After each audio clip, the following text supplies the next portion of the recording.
T'as joué à Metroid Dread? C'est une petite pépite de la Switch, c'est l'une de mes franchises préférées de Nintendo ou même du jeu vidéo en général. Depuis ses débuts, j'ai joué à chaque épisode de la saga. En plus de ça, c'est la suite de Metroid Fusion que j'ai fait tellement de fois sur GBA. Pour l'histoire, Samus a réussi à se débarrasser des Metroid, célèbres créatures de la saga, et des parasites X qui prennent le contrôle d'autres. Elle reçoit une transmission vidéo l'alertant qu'un spécimen de parasite X se trouve sur la planète ZDR. Elle se rend sur la planète et à peine arrivée, elle se fait attaquer par un guerrier Chozo, qui lui retire une grande partie de son équipement. Le scénario des Metroid a toujours été léger, même si ici on a le droit à de belles révélations. Metroid Dread est un vrai Metroidvania comme on connaît, un genre de jeu venant des Metroid et des Castlevania, c'est-à-dire que c'est un jeu qui mélange exploration, action et plateforme. On explore une grande carte façon open world avec des endroits inaccessibles au départ. Plus on avance, plus on va acquérir des capacités et des compétences permettant d'accéder aux zones bloquées et à de nouvelles zones. Chaque zone étant bien délimitée, elles se rejoignent par des ascenseurs ou des espèces de tramways. C'est beaucoup mieux que d'avoir juste une grande zone. Bien sûr, le tout est en 2D, une des plus grandes réussites du jeu. On se balade donc dans ces zones qui forment un véritable labyrinthe. Heureusement, il y a une carte, et c'est bourré de passages secrets qui ne sont pas forcément annexes. C'est même parfois la route principale à emprunter. Il va falloir vérifier chaque mur pour découvrir des brèches permettant de passer.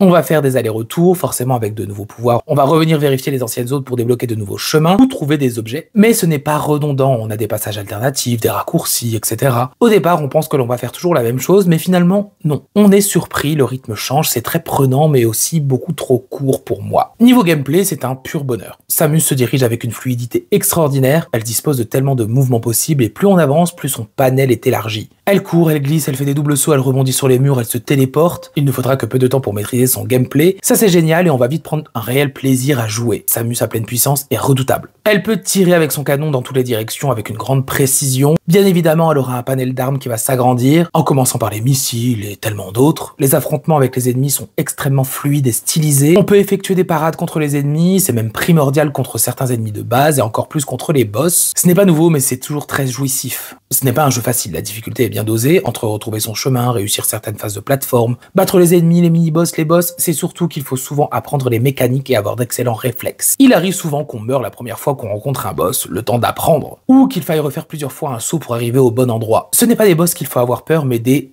ennemis. Ce sont des robots, ils sont 7 au total, qui sont utilisés comme sentinelles dans certaines zones. Dans ces fameuses zones délimitées, un robot patrouille et dès qu'il nous repère, il nous poursuit, s'il nous attrape, il y a 95% de chances qu'on meure. Et bien sûr, ils sont invincibles. On doit alors se cacher, ne pas faire de bruit, on peut se rendre invisible de temps en temps. Ces phases sont très stressantes. Bien sûr, on pourra les éliminer avec un concept original plus tard. Ce jeu n'est pas extraordinaire visuellement parlant, mais je le trouve vraiment beau. J'aime bien la direction artistique, ce côté SF spatial un peu sombre qui me plaît toujours autant. L'animation en arrière-plan est superbe, tout comme l'animation de Samus ou des créatures. Les lieux sont diversifiés, c'est vivant, le design est toujours aussi réussi. Il y a un vrai travail sur les lumières, sur les couleurs, sur les textures. Les phases aquatiques sont excellentes. Le son est aussi très travaillé, des musiques discrètes, les bruits de l'environnement avec même des variations de titres de la série.